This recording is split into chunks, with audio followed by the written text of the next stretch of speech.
Romanos 15, do verso 30 até o verso 33. Todos acharam aí? Vamos lá fazer a leitura do texto. Diz assim, a palavra do Senhor.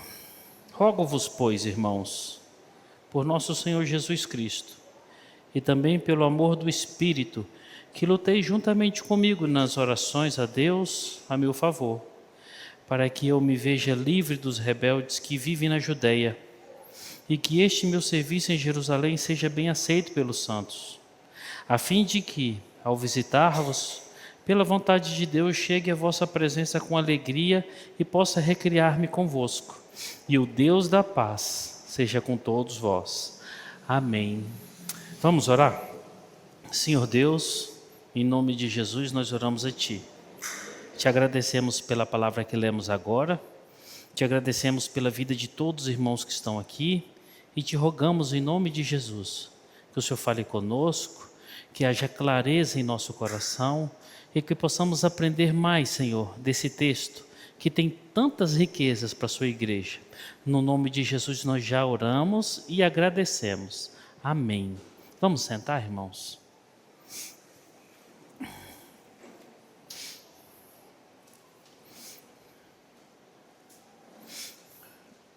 Meus irmãos, esse texto aqui é um texto muito bacana, é um texto muito rico. Nós ainda permanecemos nele, nós meditamos, não sei se os irmãos se recordam, nós meditamos nesse mesmo textozinho aqui, desses 4 versículos no dia 8 do 2, que foi o último domingo, o domingo que antecedeu a nossa ida lá para o retiro. Dentre todas as coisas que nós meditamos, ficaram 3 assuntos muito importantes. 3 ensinos que Paulo está trazendo aqui à sua comunidade de leitura, que deve ser absorvida por nós, e nós devemos nos deter aqui com mais paciência, com lupas na mão, e tentarmos investigar o máximo possível o que Paulo está tratando aqui com essa comunidade. Desses 3 assuntos, meus irmãos, o pano de fundo aqui desses 4 versos é que diante do melhor desejo que tinha o coração de Paulo, ele encontrou-se com uma limitação e a impossibilidade de ter ou de fazer aquilo que ele queria. Ele queria coisas muito boas. A forma como ele orou a Deus mostra o entendimento que ele tinha em relação a quem era Deus e o poder de Deus, e o desejo latente em seu coração. Mas esse texto é o texto que aponta para a impossibilidade na vida de Paulo. Ou seja, por melhores que sejam os desejos do coração do homem, quando os desejos do coração do homem se contraditam com a soberania de Deus, sempre quem vai prevalecer é a soberania de Deus. Nós vamos encontrar isso na Bíblia de Gênesis a Apocalipse. Você vai encontrar homens querendo coisas maravilhosas, lutando e pelejando por coisas belíssimas, como é o caso aqui. Mas isso não estava no escopo, não estava na agenda de Deus. E o que prevaleceu? A vontade do Senhor. Isso deve ser uma mensagem muito profunda ao meu e ao seu coração. Quantas vezes nossos desejos se colidirem com a soberania de Deus, com aquilo que o Senhor já determinou para nós, o que vai prevalecer é a vontade dEle. E nós vamos aprender com Paulo, hoje não vai dar tempo, porque por mais que seja pequeno essa fração de texto, e por mais que sejam pequenas essas observações, é grande aquilo que nós temos que olhar. Não vai dar tempo de nós olharmos hoje para que nós possamos ver como que Paulo reagiu. Quando nós vemos isso, pensamos humanamente, nós já imaginamos assim, um Paulo carcomido por essa situação, triste, moribundo, revoltado, chateado com Deus. Não, pelo contrário. Paulo está muito bem, obrigado. As circunstâncias são adversas, as circunstâncias são terríveis, mas ele continua pleno e crente em Jesus. Isso deve chegar a mim e a vocês. independente do que aconteça no percurso das nossas vidas, independente se os nossos planos foram frustrados ou não, e se os nossos planos forem frustrados, eu devo continuar pleno e sereno, glorificando a Deus. Por quê? Porque essa é a vontade dele. Amém? 3 assuntos eu quero discutir com vocês. Eu quero estudar com vocês aqui nesse trechozinho. O primeiro deles é a forma como Paulo chama a igreja para participar do seu ministério. Logo na primeira frasezinha aí, Paulo vai fazer um chamamento para a igreja que cativa o coração. Nós vamos observar que essa mesma expressão é usada inúmeras vezes no Novo Testamento. E a palavrinha usada por Paulo, ela tem diversas traduções, mas de forma especial, não somente aqui, mas dentro desse contexto, ela traz uma tônica especial e mostra Paulo como alguém diferente do que muitas pessoas veem em Paulo. Tem pessoas que olham para Paulo e veem um Paulo truculento, e vê um Paulo ranzinza, e vê um Paulo esbravejando, e vê um Paulo cheio de determinações para as pessoas e para as coisas. Parece que é totalmente diferente. Esse texto, entre tantos, mostra um Paulo pastorzão. Mostra um Paulo cheio de amor e cheio de necessidade de andar com. É diferente. Nós vamos ver isso hoje e vamos ficar detidos aqui. Por quê? Olhando essa característica de Paulo, nós temos que trazê-la para nós, para que isso seja verdade nas nossas vidas. Verdade dentro da igreja, dentro das nossas casas, no nosso ambiente de trabalho e na forma como nós nos relacionamos com o mundo. Nós temos que ser semelhante a Paulo, mais ainda, nós temos que ser semelhante a Cristo. O segundo ensino aqui nesse texto é o entendimento teológico de Paulo. O que tinha na cabeça de Paulo em relação a Deus? Qual era o conhecimento? Isso se dá, nós vamos perceber pelo pedido de Paulo. Como que Paulo fez o pedido para que os irmãos orassem por ele. E o resultado do pedido de Paulo. Ou seja, o que tem na mente de Paulo, o entendimento teológico de Paulo, conduz a ele a expressar verbalmente e audivelmente aquilo como que a igreja deve entender, como que deve se fazer petições a Deus. Mais do que nunca isso tem que estar na nossa mente. Sabe por quê, irmãos? Eu não sei se os irmãos têm o privilégio de ouvir algumas vezes alguns pseudos crentes, eles dizem assim: eu não aceito isso em nome de Jesus. Já ouviram isso? Eu rejeito em nome de Jesus. Está amarrado em nome de Jesus. Eu determino em nome de Jesus. Uai! Quem somos nós para isso, irmãos? Quem somos nós para isso? Se houvesse alguém com conhecimento tal e capacidade tal para fazer isso, certamente seria Paulo. E nós vamos perceber que não somente aqui, mas em várias outros momentos da vida de Paulo, ele não fez isso sequer uma única vez. E por último, nós vamos ver os acontecimentos concernentes a essa oração. Existem 2 textos, e aí nesse momento nós vamos ter que voltar para o livro de Atos, e aí nós vamos ver lá em Atos 21, em Atos 26 e Atos 26 a 28. O que aconteceu com Paulo quando ele orou isso aqui? O que aconteceu quando Paulo foi cumprir essa missão? O que aconteceu quando Paulo chegou a Roma? Tudo aconteceu como ele queria? E aí nós vamos olhar e perceber que esse trechozinho nos ensinam coisas grandiosíssimas, porque Deus está controlando todas as áreas da nossa vida, como controlou a vida de Paulo. E nós crentes, isso é importantíssimo, irmãos, nós crentes devemos ter uma reação tão semelhante de Paulo, urgentemente, para que nós não pequemos contra o Senhor. Vocês já viram quando nós dizemos não para os nossos filhos?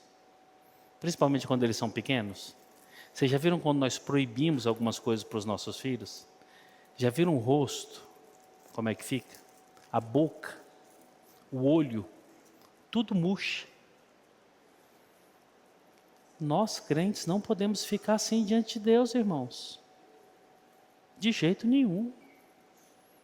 E observem só, provavelmente, por causa do nosso coração pecaminoso, nós vamos escutar muito mais nãos de Deus do que sim. Muito mais nãos de Deus do que sim. E você imagina você olhar para a pessoa e ver ela toda murcha o tempo inteiro? Isso não é condizente conosco. Então vamos olhar para o verso 30 para a gente começar a olhar isso aqui que nós vamos, esses 3 pontos.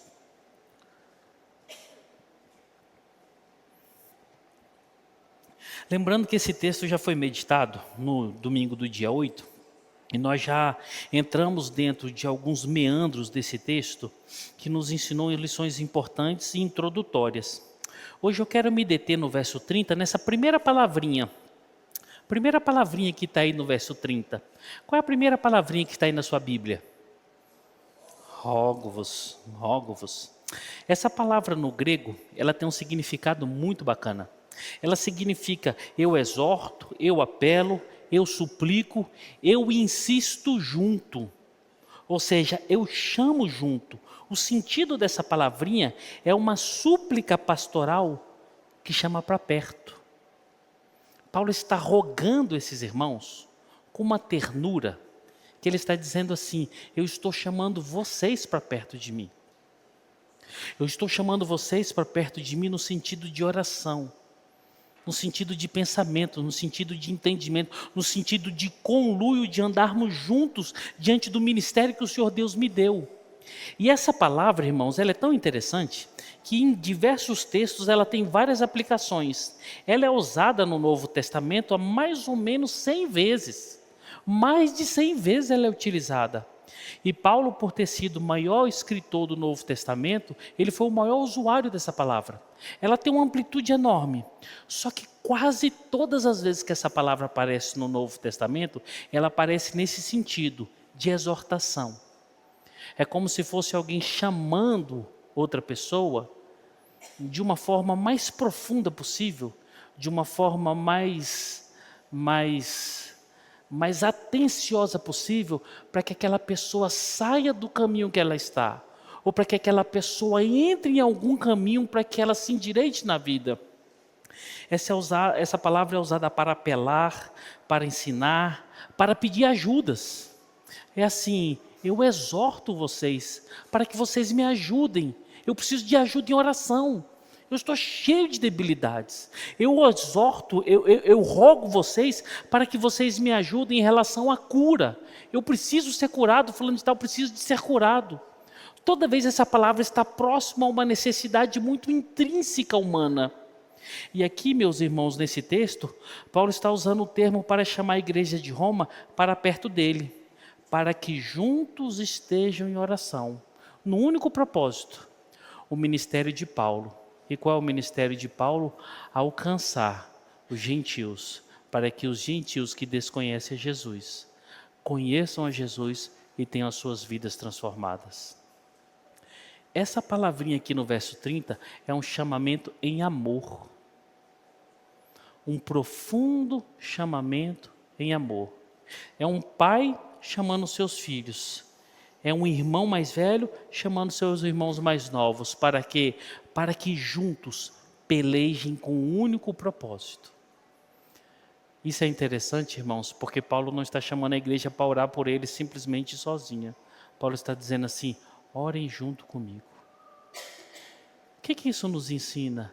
Nos ensina que a igreja, como foi falado no dia 8, é uma instituição que anda de mãos dadas. Nós andamos juntos, nós nos alegramos juntos, mas também nós choramos juntos. Também nós temos esperanças juntos e nós caminhamos juntos, porque somos um só corpo. Dessa forma, você observa que não cabe outra palavra que não seja uma palavra que vá ao fundo do coração. Não cabe palavras ásperas, irmãos, nesse contexto. Não cabem palavras duras, desconstrutoras, cheias de inimizade, cheias de ofensa. Não cabe. A igreja é um local para que nós possamos tratar pessoas com rogos, com palavras que vão ao fundo do coração. Paulo está usando isso aqui de forma muito bacana. O que é interessante, irmãos, é que a igreja é o local que as pessoas andam juntas e não podem se desgrudar em momento nenhum, independente das circunstâncias. Nós não temos, irmãos, a possibilidade de andarmos sozinhos. Nós, como igreja, fomos chamados para andarmos com. Eu entendo, devido à condição dos dias de hoje, a pós-modernidade, as ciências que aí estão, que chamam as pessoas para o individualismo, cada dia mais é mais difícil você perceber as pessoas se abrirem, procurarem socorro, procurarem um ombro, procurarem ouvidos. Porque pessoa de tal não precisa ficar sabendo o que eu estou passando. Fulano de tal não precisa se intrometer na minha vida. Fulano de tal não precisa me ajudar. Eu prefiro passar sozinho. Mas não. Nós, igreja, fomos chamados para vivermos juntos. Paulo é exemplo disso. Tem 3 formas que nós encontramos, biblicamente, não só em Paulo, mas as escrituras, elas se escancaram aqui para mostrar isso. Quer ver um exemplo? Olha aí na Bíblia de vocês, Gênesis capítulo 28, do verso 10 ao verso 15. Nós temos 3 exemplos importantes de como isso acontece. O primeiro exemplo é Deus. Deus nunca nos deixa sós. Por que eu tenho que, dentro das minhas possibilidades, procurar estar com os meus irmãos? Por que dentro das minhas possibilidades, eu devo procurar ser auxílio para os meus irmãos? Por que dentro das minhas possibilidades, eu devo procurar ser bênção para os meus irmãos, socorro para os meus irmãos, auxílio direto para os meus irmãos, felicidade com os meus irmãos e lágrima com os meus irmãos? Porque Deus isso é o tempo inteiro conosco. Já pararam para pensar nisso? Não tem um momento, um instante, um dia das nossas vidas que nós estamos sozinhos. Um único dia, um único momento. Por quê? Porque Ele está conosco. Quem é o nosso modelo perfeito? Algum homem? Alguma instituição? Alguma autoridade? Algum ser inanimado? Não, o próprio Deus. E a Bíblia nos mostra, olha aí, Gênesis 28, do verso 10 ao verso 15. Aqui é Jacó. O que está acontecendo aqui com Jacó? Vocês estão contextualizados aí na história? Jacó aqui é o momento de fuga. Jacó tinha acabado de receber as bênçãos do pai. O seu irmão Esaú estava louco, enfurecido, e Jacó estava em perigo de morte. E o que foi a recomendação? Jacó, vai embora, senão você vai morrer. Vai embora, senão seu irmão vai dar cabo da sua vida. O que Jacó faz? A partir de então ele emprega a fuga. E a partir desse momento, 28, Gênesis 28, verso 10 ao verso 15, tem um pequeno relatozinho que nós observamos o que é o Senhor com alguém, o que é o Senhor com seu povo. E diz assim, partiu Jacó de Berseba e seguiu para Harã. Tendo chegado a certo lugar, ali passou a noite, pois já era sol posto. Tomou uma das pedras do lugar, fê-la seu travesseiro e se deitou ali mesmo para dormir. E sonhou, e eis posta na terra uma escada cujo topo atingia o céu. E os anjos de Deus subiam e desciam por ela.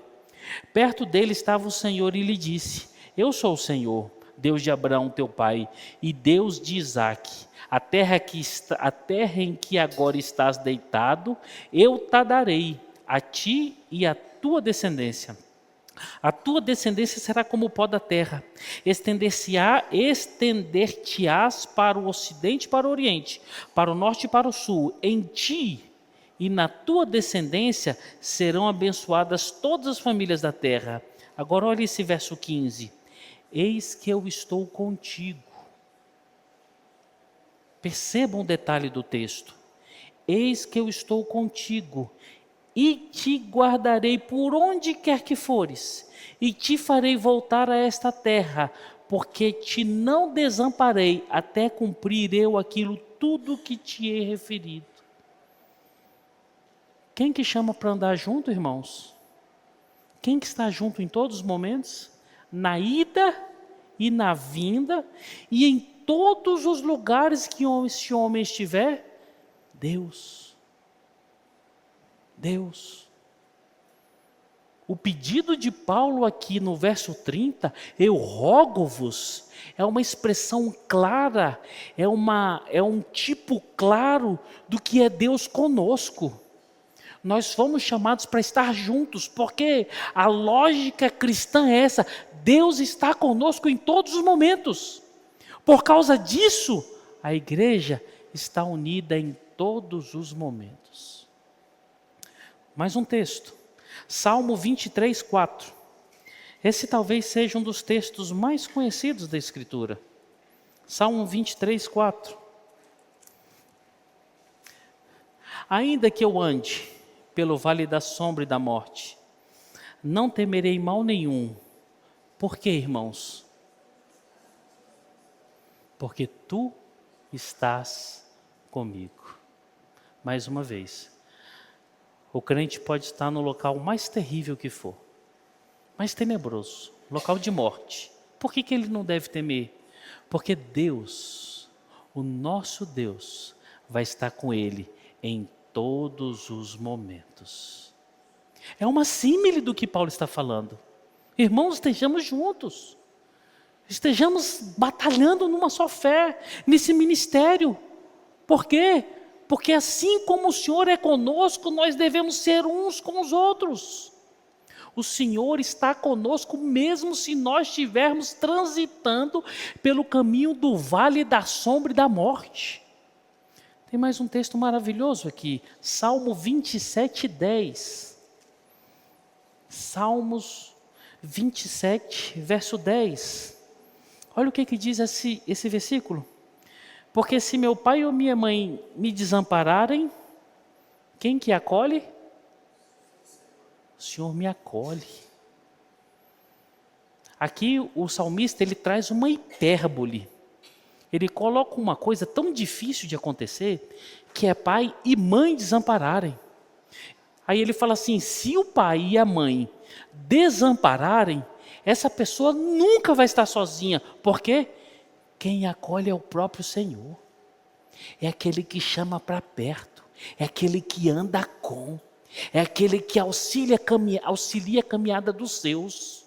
Olha que texto lindo, irmãos. Mateus 28, 20. Abre a sua Bíblia aí. Mateus 28, 20.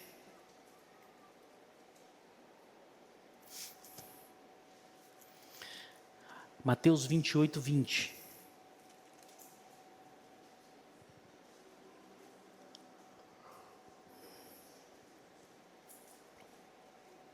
Olha o que diz aí, irmãos. Ensinando-os a guardar todas as coisas que vos tenho ordenado, eis que eu estou convosco todos os dias, até a consumação dos séculos. Quem que prometeu estaria com seus discípulos? O próprio Cristo. Ou seja, não se preocupe, as coisas vão ficar difíceis. Vai ficar apertado aí para vocês. Vocês vão padecer, mas eis que eu estou com vocês, até tudo isso aqui acabar. Essa promessa chega a nós. E não é à toa que Paulo fala, pelejem comigo em oração, vamos andar juntos, vamos ser um só nesse ministério. Por quê? Porque Cristo é um só conosco. E por último, irmãos, Atos 18. Atos 18, verso 9 e verso 10. Aqui não é nada exaustivo, tá, irmãos? Tem vários outros textos, vários outros exemplos que mostram que o Senhor sempre está conosco, sempre está no meio do seu povo. Verso 9 e verso 10, olha o que diz a palavra do Senhor. Teve Paulo durante a noite uma visão em que o Senhor lhe disse, olha o que Deus disse para Paulo. Não temas, pelo contrário, fale e não te cales. Verso 10, o que ele diz aí? Porque eu estou contigo. Eu estou contigo. O crente é o único que tem certeza o tempo inteiro que o Senhor anda com ele por todos os caminhos e em todos os momentos. Não existe um único momento em que nós estamos órfãos. Não existe um único momento em que nós estamos sozinhos. Por quê? Porque o Senhor está conosco todos os momentos das nossas vidas. Como é que nós devemos expressar isso dentro da igreja? Da forma como Paulo chamou aqui no verso 30. Irmãos, eu estou chamando vocês para vocês caminharem comigo no meu ministério. Em amor, para que vocês pelejem comigo. Irmãos, devemos aprender com Paulo. Chamarmos uns aos outros, para que possamos andar juntos em todos os momentos da nossa vida. Todos. O primeiro exemplo aqui é Deus conosco. Se nós formos para Mateus 1:21, vai falar a mesma coisa, 20:21. O nome dele é Emanuel, Deus conosco. E diversos outros textos. Agora tem algo que é impactante aqui nas Escrituras. Existe um momento em que Deus não está conosco. Esse é um exemplo duro e difícil das Escrituras. Existe um momento em que Deus não está conosco. Nós temos a obrigação de que, como crentes, estarmos uns com os outros. Mas assim como Deus, nós temos a obrigação de que em determinados momentos, assim como Deus, nós não podemos estar perto uns dos outros. Duro isso, né? Chega um momento, em determinadas circunstâncias, semelhantes como Deus assim faz, eu tenho que me afastar de determinados irmãos, eu tenho que cortar a amizade com determinados irmãos, eu tenho que cortar totalmente o relacionamento com determinados irmãos. Por quê? Porque essa pessoa não é mais digna de andar com um crente em Jesus. Chega um momento em que Deus não está mais conosco. O rogo-vos de Paulo já não cabe mais para determinadas pessoas. A palavra branda já não é aceita mais. E quando a igreja chega nessa situação, quando um crente chega nessa situação, você percebe que ele está num quadro de depravação total. Quando, pastor, que isso acontece? Acontece simplesmente quando a pessoa entra num estado de circunferência de pecado. E é um pecado deliberado. E ele se encontra numa situação totalmente depauperada. Certa feita eu escutei de um pastor. Naquela época, quando eu escutei isso dele, eu confesso que para mim foi um tanto quanto assustador ele ter falado isso. Mas depois de um tempo, quando a gente vai conhecendo mais e mais as Escrituras, e quando nós chegamos em exemplificações como essa, nós entendemos esse fato. Estava tendo um evento grande das igrejas protestantes, e vários pastores, personalidades, né, pessoas mais conhecidas, e esse pastor estava lá na frente. E o evento estava acontecendo e tinha algumas cadeiras que estavam desocupadas. E aí ele disse que no meio do evento chegaram algumas pessoas à sua direita, à sua esquerda. Um que chegou à sua direita o cumprimentou, a paz do Senhor. Ele, a paz do Senhor, porque ele não sabia quem era. Mas quando ele olhou para o lado, ele reconheceu quem era. Nitidamente um ímpio, transvestido de pastor. Nitidamente. Naquela mesma hora ele pegou suas coisas e foi embora. Duro isso. Mas quando você olha para a Escritura, você fala, sábio isso. Por quê? Porque com os tais, você não pode nem se assentar. E esse pastor havia falado desse jeito, se eu tivesse visto que era essa pessoa, nem a paz eu teria dado, porque ele não tem paz para mim. Isso é um lobo, isso é um perverso, isso é o próprio diabo. Tem horas que Deus não está conosco. E esse momento é difícil, irmãos. É difícil. O rogo-vos não cabe agora nesse momento. Por quê? Porque não existem palavras brandas que conserte os pecados do coração de pseudos crentes. 3 textos. Quem está tomando nota, anota aí, para que você possa estudar um pouco melhor e ver sobre isso. Isaías 1, do verso 1 ao 20. Gênesis 6, do verso 1 ao verso 3, Juízes 16, do verso 1 ao verso 22, e Romanos 1, do verso 18 até Romanos 2, até o verso 16. E aqui também não é exaustivo, mas são textos em que não cabe o rogo-vos, Aqui não cabe a palavra branda, aqui cabe o afastamento, porque o Senhor se afastou daqueles que se diziam seus. Irmãos, eu acho que a coisa mais dura, mais intrínseca para um crente é poder perceber que o Senhor Deus não está mais com ele.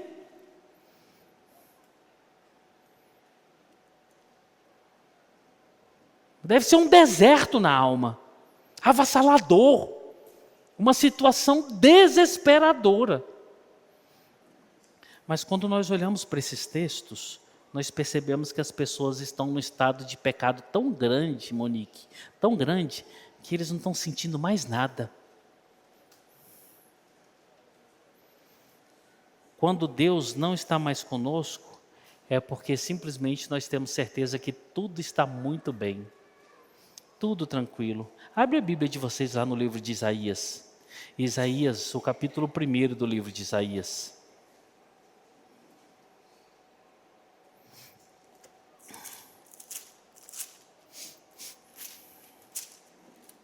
O relato aqui do livro de Isaías, nesses primeiros versos, e eu peço para os irmãos acompanharem pacientemente, para que os irmãos entendam, porque nós estamos dentro de um contexto em que Paulo chama a igreja para estar com, porque na mente de Paulo, o estar com entre irmãos é uma símile do que é Deus conosco, e nós vimos biblicamente que existem vários momentos bíblicos expressos que Deus está conosco, mas biblicamente tem claramente que Deus não está conosco.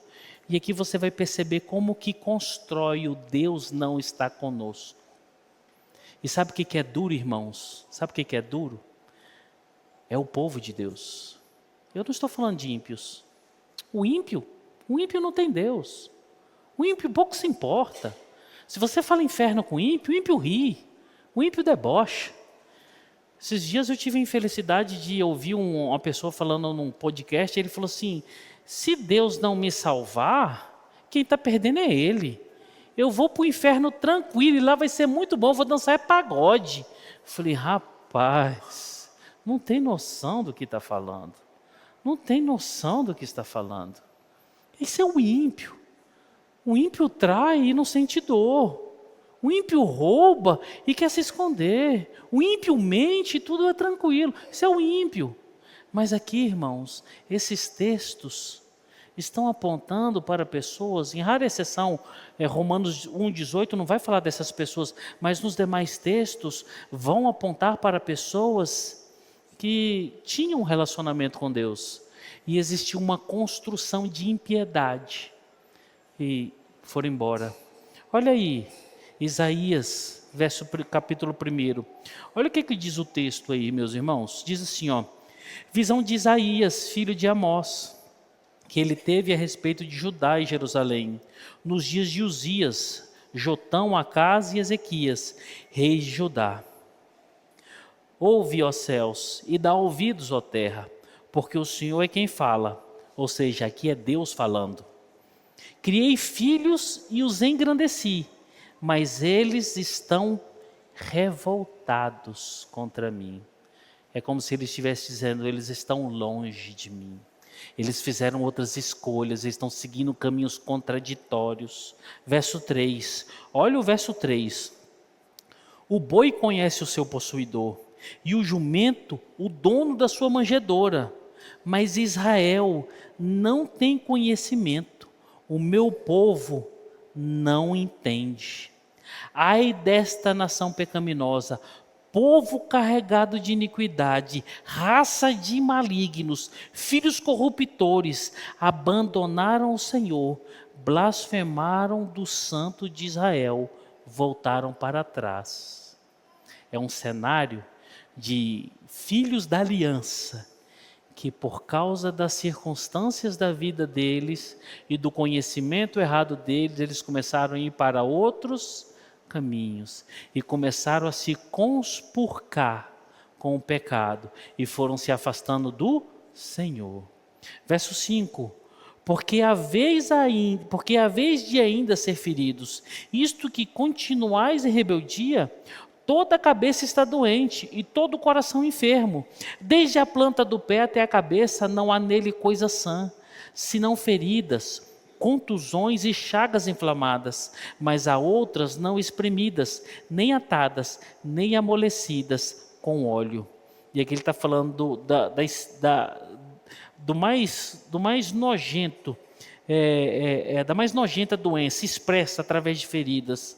A vossa terra está assolada, as vossas cidades consumidas pelo fogo, a vossa lavoura e os estranhos devoram a vossa presença, e a terra se acha devastada, como uma subversão de estranhos. A filha de Sião é deixada como choça na vinha, como palhoça no pepinal, como cidade sitiada. Se o Senhor dos Exércitos não tivesse deixado alguns sobreviventes, já não teríamos tornado como Sodoma e semelhante Gomorra. A situação já era tão feia, e aqui o profeta fala assim, mas Deus foi tão bom, que Deus ainda permitiu um restante, um restolho, um pequeno grupozinho, para que nós ainda sobrevivêssemos. Olha como é que Deus é bom diante de pessoas tão perversas, os filhos da aliança. E agora, olha o que acontece aqui com eles. As coisas mudaram, as coisas agora estão boas. Ouve a palavra do Senhor, vós príncipes. Aqui o profeta está falando com os príncipes de Israel. Ele não está falando com as pessoas que estão debaixo da pirâmide, ele está falando com os príncipes. Ouve a palavra do Senhor, vós príncipes de Sodoma, prestai ouvidos à lei do vosso Deus. Vós, povo de Gomorra, de que me serve a minha multidão dos vossos sacrifícios? Diz o Senhor. Estou farto de holocaustos, de carneiros e de gordura de animais cevado, e não me agrado do sangue de novilhos, nem de cordeiros, nem de bodes. Quando vindes para comparecer perante mim, quem vos requereu o só pisardes os meus átrios? Não continueis a trazer ofertas vãs. O incenso é para a minha abominação, e também as festas da lua nova, os sábados e a convocação das congregações. Não posso suportar iniquidade associada ao ajuntamento solene. O que Deus está falando aqui, irmãos? Parem de celebrar o meu nome. Eu não aguento mais. Vocês estão em puro pecado e estão vindo me celebrar. Vocês são loucos. Vocês perderam o juízo. Eu não aceito isso. Será que isso é semelhante com o que está acontecendo nos dias de hoje nas igrejas? As pessoas estão em pleno pecado, irmãos. Prostituição, mentira, violência, aberrações, todo tipo de pecado, e vem para a igreja. Vem cultuar o Senhor. Vem louvar o Senhor. Vem fazer parte da mesa do Senhor. E o que Deus está repetindo? Não façam isso. Eu não aguento mais vocês. Irmãos, que loucura, irmãos. Pastor, quando que Deus não está conosco? Quando nós vivemos nessa dubiedade. Monstros diabólicos lá fora e santinhos aqui dentro. Monstros diabólicos entre quatro paredes e santinhos perto dos irmãos. Deus fala assim, eu não aguento mais vocês. Eu não quero nem olhar para vocês. O texto continua. As vossas festas de lua nova e as vossas solenidades, a minha alma as aborrece, já me são pesadas, estou cansado de sofrer. Deus está falando assim, o que vocês estão fazendo estão me cansando. Eu estou entediado de ver vocês, de ouvir vocês. Pelo que quando estendeis as mãos, escondo de vós os olhos. Sim, quando multiplicais as vossas orações, não as ouço. Porque as vossas mãos estão cheias de sangue. O que Deus está dizendo para o povo? Vocês estão cantando, não estou escutando. Vocês estão orando a mim, mas eu não escuto vocês. Vocês estão falando comigo, mas eu não estou escutando vocês. Eu estou um pouco me lixando para vocês. Vocês já foram deixados de lado. Por quê? Porque as suas mãos estão cheias de sangue, cheias de crimes, cheias de pecado, cheias de avareza, cheias de coisas erradas. Quando que Deus não está conosco? Quando essa realidade é a nossa realidade. Vir para a igreja não adianta de nada, irmãos. Você está trazendo peso para a sua cabeça. Você está trazendo condenação para si. Não adianta. Viver como um ímpio aí fora e vir para a igreja. O Senhor tem asco disso. Ele está falando aqui para o povo. Eu detesto isso. Eu não ouço vocês. Eu fecho os meus olhos quando vocês estão perto. Eu viro a face para o lado. Vocês são abomináveis. Olha que dureza, irmãos. Olha que dureza. Lavai-vos, agora vem, purificai-vos, tirai a maldade dos vossos atos de diante dos meus olhos. Cessai de fazer o mal, aprendei a fazer o bem, atendei à justiça, repreendei ao opressor, defendei o direito do órfão, pleiteai a causa das viúvas. E aí por último, parece que é uma símile com Mateus 25, Mateus 11. Olha que ele diz assim: vinde, pois, e arrezoemos, diz o Senhor, ainda que os vossos pecados sejam como a escarlate, eles se tornarão brancos como a neve. Ainda que sejam vermelhos como carmesim, se tornarão como a lã. Verso 19 talvez é a frase mais conhecida no meio evangélico. Se quiseres e me ouvires, comereis o melhor dessa terra. Israel estava em festa. Israel estava festejando, brincando, alegre, oferecendo animais. Provavelmente nesse momento aqui eles estavam bem. Qual é o melhor dessa terra, irmãos? Se eles tinham tudo aqui, provavelmente. Qual é o melhor dessa terra? É dinheiro? É recurso? Paz? Não. O melhor dessa terra é a presença de Deus. O melhor dessa terra é saber que você é habitado pelo Espírito Santo. O melhor dessa terra não é nem o ato solene, não é nem o culto ao Senhor, é o próprio Senhor. Quando Paulo fala assim, rogo-vos que vocês compartilhem comigo os meus sofrimentos no ministério, ele está dizendo assim, vamos viver juntos essa graça maravilhosa de Deus, porque Ele está conosco o tempo inteiro. Só que agora Ele não está conosco, porque os nossos pecados são grandes demais aos olhos do Senhor. Isso aqui é um grito para mim e para vocês, irmãos. Abandonemos o pecado, abandonemos a mentira, abandonemos a vaidade desse mundo, abandonemos, meus irmãos, viver de forma bifurcada. Ser bonzinho aqui dentro e maldoso lá fora é abominação aos olhos do Senhor. Ter duas condutas de vida é abominação aos olhos do Senhor. Não cuidar das viúvas, não cuidar dos inocentes, dos órfãos, não estender as mãos para os necessitados, é abominação ao Senhor. E quando você olha para a igreja de hoje abriu mão de todas essas coisas, é impressionante isso. Brigas por causa de patrimônio, brigas por causa de dinheiro, briga por causa de igreja fulano de tal, briga por causa disso, briga por causa daquilo. E as viúvas, onde estão? E os órfãos, cadê? E as pessoas necessitadas, onde é que estão? E a pregação do evangelho? E a exortação? E o estar junto, cadê? Não é sem motivo que nós estamos passando dias tão difíceis, porque a igreja tem ido por caminhos tão errados. O segundo exemplo aqui de Deus não estar conosco é Juízes. Esse texto é um texto também grande, eu não vou lê-lo, vou ler só a partezinha que é a ênfase. Juízes capítulo 16. Esse livro é um livro maravilhoso, irmãos. Os irmãos que são bons leitores da Bíblia, leiam de novo esse livro. E aquele irmão que nunca leu o livro de Juízes, leia o livro de Juízes. Ele é muito lindo. Do verso 1 aqui do capítulo 16 até o verso 22, vai mostrar Sansão se lameando de vez aqui nos seus pecados. E o interessante é que aqui agora ele se encanta por mais uma prostituta. E vai se casar com ela. Para ele é só alegria.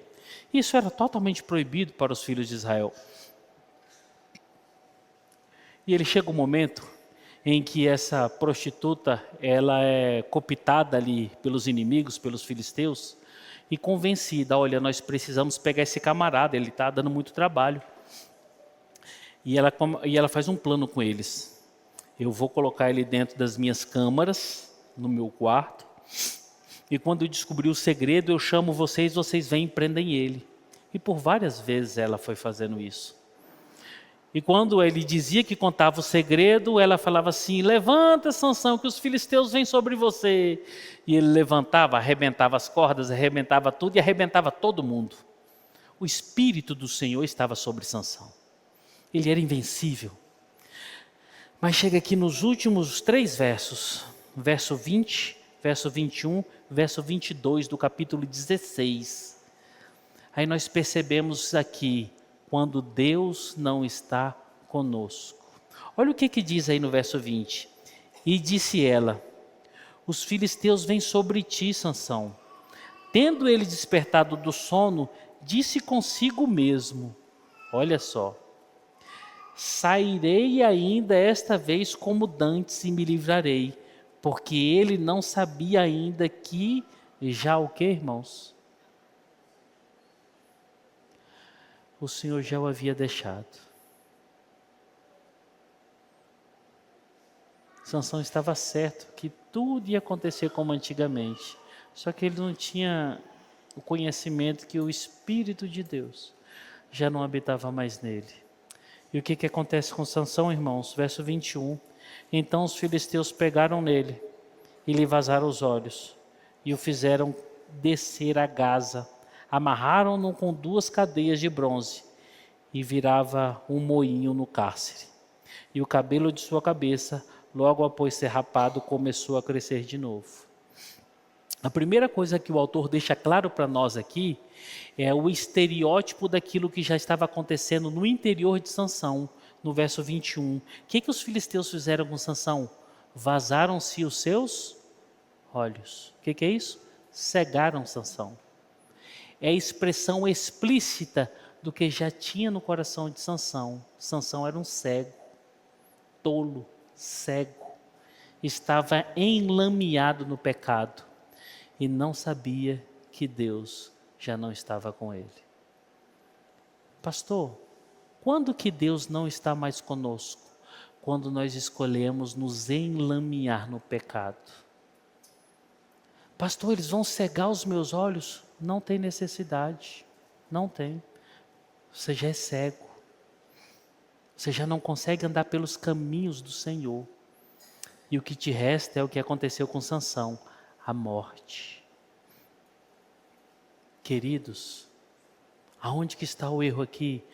É me declinar ao pecado. Se afastem a se deleitarem no pecado, porque Deus não está com aqueles que se deleitam no pecado. Não está, não está. Por último, esse texto é bem grande, e eu vou fazer só um resumo, e vocês tomem nota. Romanos, capítulo 1, esse texto nós já meditamos nele, bem no iniciozinho da nossa caminhada aqui no livro de Romanos.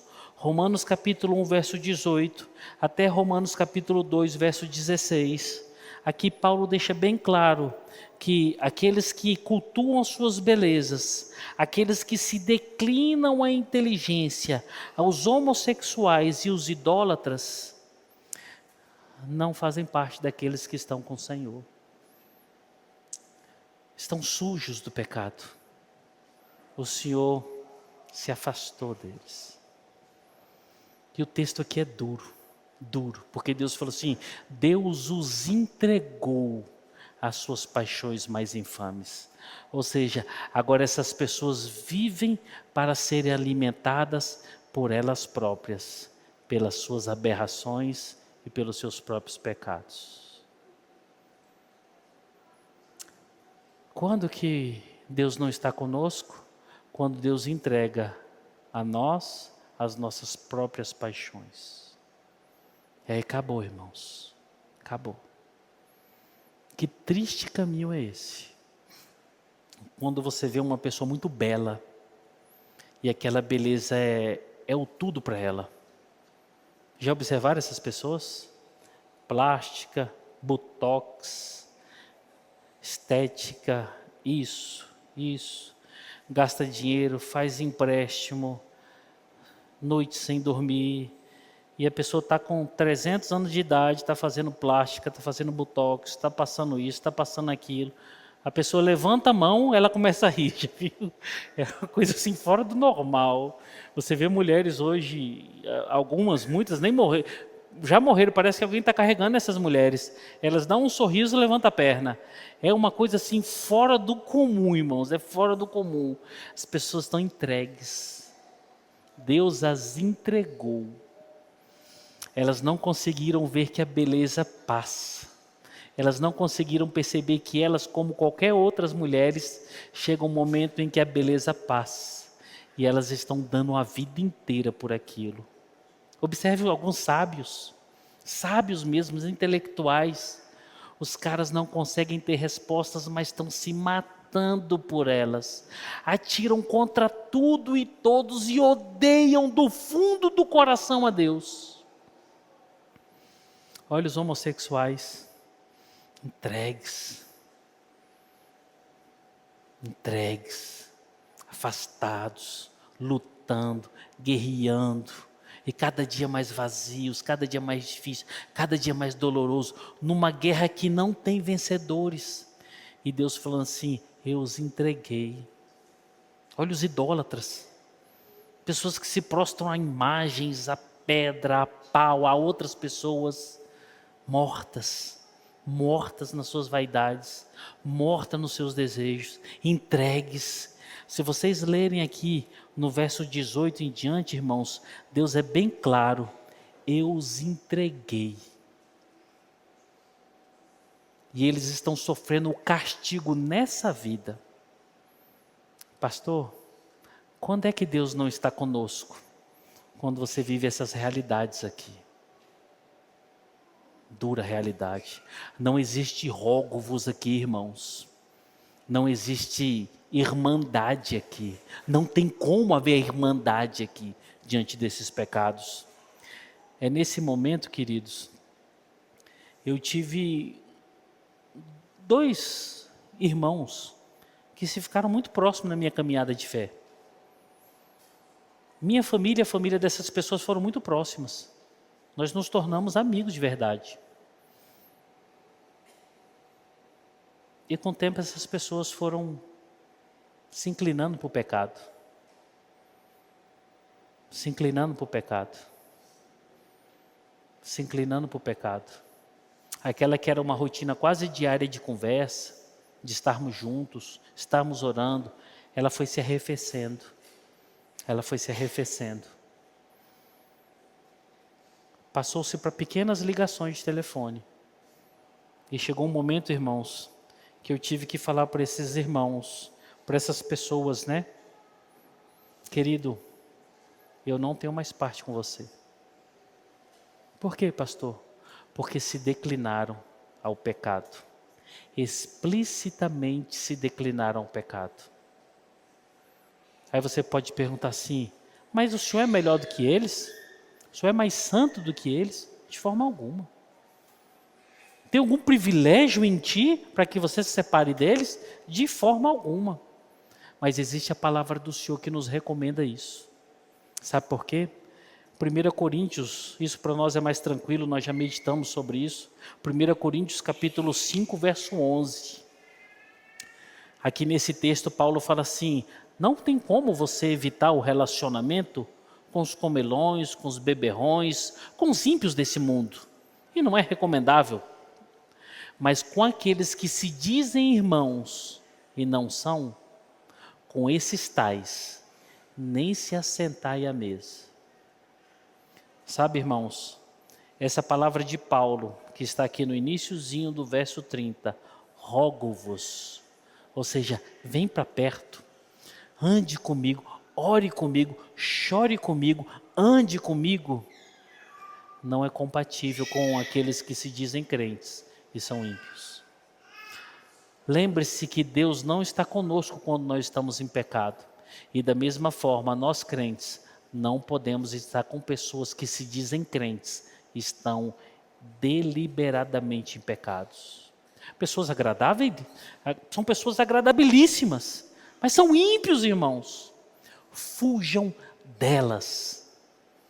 Vocês que são pais, fiquem atentos. Pais aqui dessa igreja, fiquem atentos com os filhos de vocês. Quando os filhos de vocês começarem a nutrir os relacionamentos, se nutrirem relacionamentos com pessoas que se dizem irmãos, mas não são, tirem os seus filhos desses relacionamentos. Esse relacionamento é abominável aos olhos de Deus. Por quê? Deus não se relaciona com essas pessoas, irmãos. Não existe rogo-vos aqui. Não existe o Senhor chamando para perto. Não existe Paulo ensinando que a igreja tem que andar perto. Pelo contrário, aqui agora é separação. Chega momentos na nossa vida que nós temos que fazer o oposto do que Paulo está fazendo aqui. Chega momentos na nossa vida em que realmente nós temos que andar sozinho. Se for possível, ande sozinho, mas não se conspurque com o pecado. Por quê? Porque você vai quebrar a cara. E lembre-se, hoje está aceitável, amanhã é legal. Que problema há nisso aqui? Nossa, problema nenhum, você está sendo radical, está sendo escandaloso. Não, não é assim. Daqui a pouco você está praticando. E aí? Como é que você vai mudar dessa rota? Quando é que você vai sair desse caminho terrível que ofende o Senhor e a sua glória? Não tem como, irmãos. Não tem como. O rogo-vos de Paulo é o chamamento para uma caminhada santa. Nós andamos de forma santa nos caminhos santos do Senhor. E o último modelo de estar com somos nós, que estamos com os irmãos. Marcos 12, do 28 ao 31. Marcos, capítulo 12. Esse texto aqui é tão interessante, irmãos, que ele vai nos mostrar algo muito bonito e muito importante para nós. Marcos 12, do verso 28 ao verso 31. Aqui são religiosos que chegaram ao Senhor para prová-lo, saber se ele realmente conhecia ou não conhecia, e se era possível fazer com que ele errasse, para que ele caísse e fosse exposto à vergonha. E chega alguém aqui que quer saber do Senhor quais são os grandes mandamentos. E aqui o Senhor ensina que o estar conosco, que o rogo-vos de Paulo, é muito maior do que uma simples caminhada de irmãos. Vou repetir para vocês entenderem. A caminhada da igreja é muito mais do que uma simples caminhada de irmãos. É mandamento. É mandamento. É mandamento? Olha aí. Chegando um dos escribas, tendo ouvido a discussão entre eles, vendo como Jesus lhe houvera respondido bem, perguntou-lhe: qual é o principal de todos os mandamentos? Respondeu-lhe Jesus: o principal é: ouve, ó Israel, o Senhor, nosso Deus, é o único Senhor. Amarás, pois, o Senhor teu Deus de todo o teu coração, de toda a tua alma, de todo o teu entendimento e de toda a tua força. E o segundo mandamento é este: amarás o teu próximo como a ti mesmo. Não há outro mandamento maior do que esse. Estar próximo não é e não pode ser sem o amor que o Senhor nos instruiu. Não tem como eu andar como irmão em igreja, o irmão da fé, sem que seja em amor.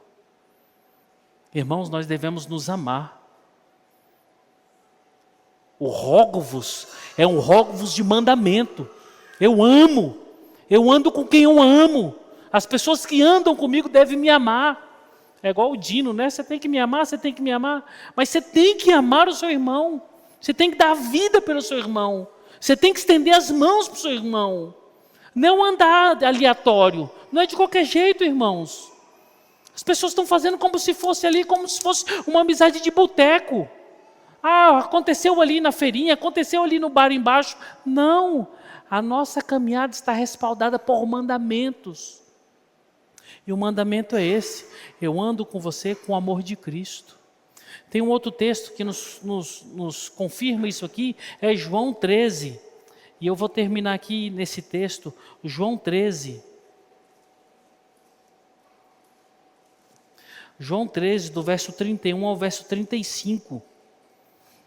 Olha o que diz o Senhor.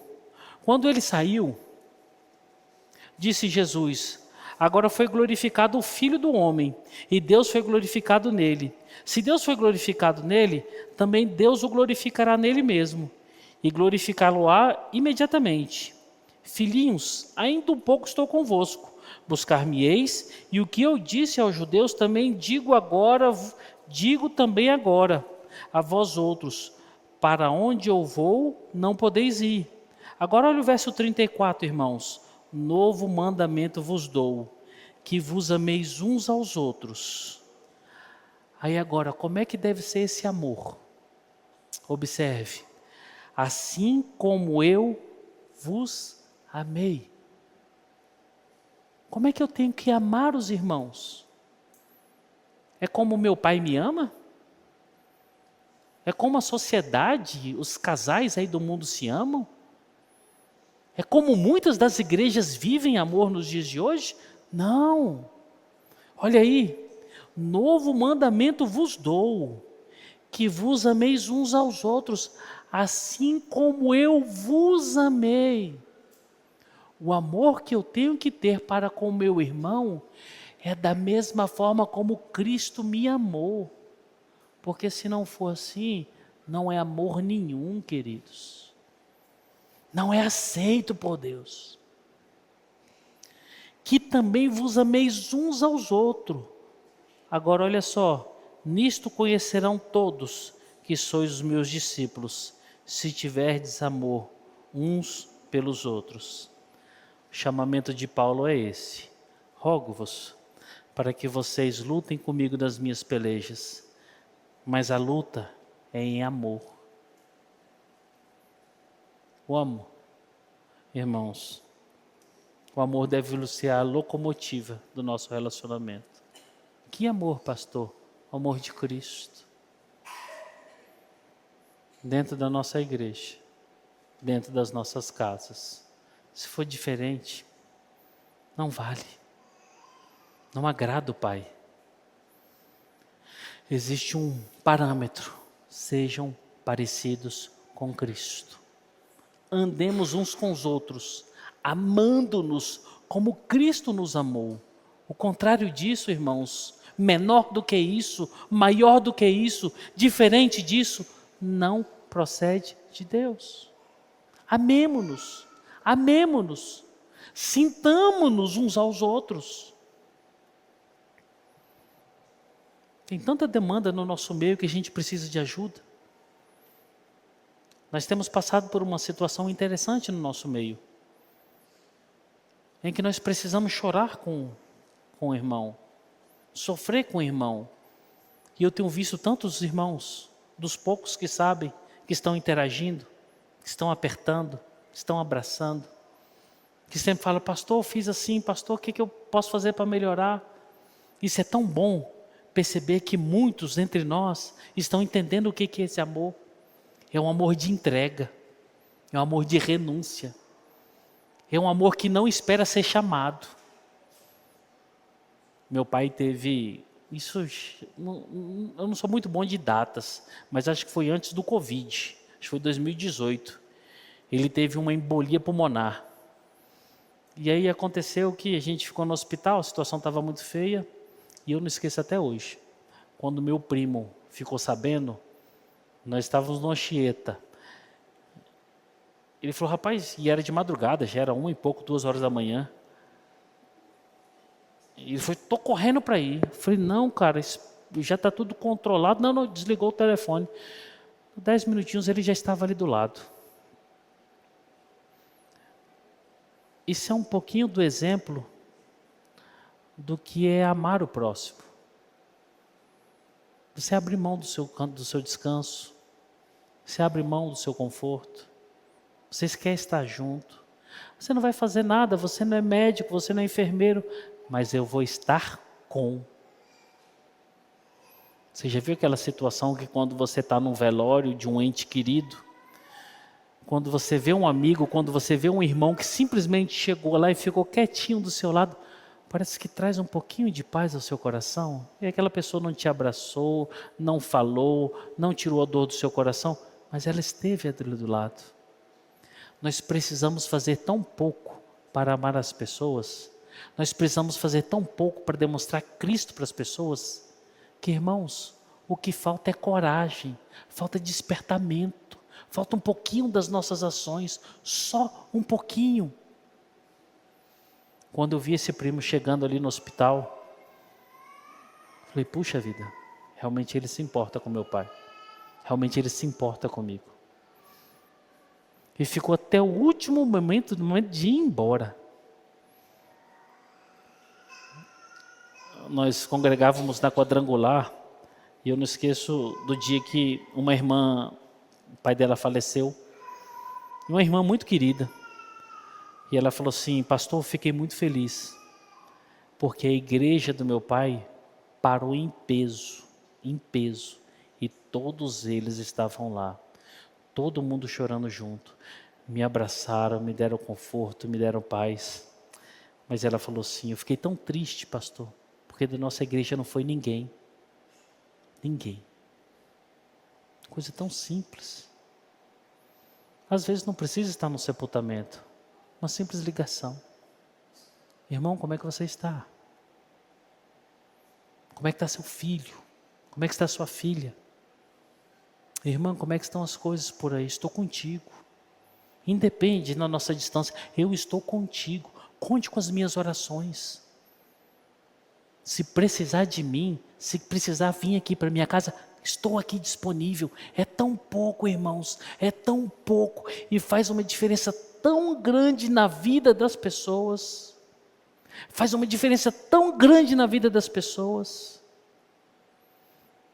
Eu, na minha santidade, no dia estava ali no centro de Taguatinga, o rapaz veio no carro me pedir dinheiro, e ele não deixei nem ele falar. Na hora que ele começou a falar, o bicho, não tem dinheiro não. Ele falou assim, pô, só queria bater um papo. Queria pelo menos alguém para me cumprimentar. Não sei se era isso, mas ele me quebrou ali naquela hora. Falei, oh, fiquei com tanta vergonha. Às vezes a pessoa não precisa de dinheiro, não precisa nada. Só que nas nossas suficiências nós não temos tempo para nada e nem para ninguém. Pensamos sobre isso, irmãos, reflitamos. Romanos capítulo 15, verso 30. Rogo-vos que vocês estejam comigo. Assim o chamamento de estar bem perto. Amém? Vamos orar ao Senhor?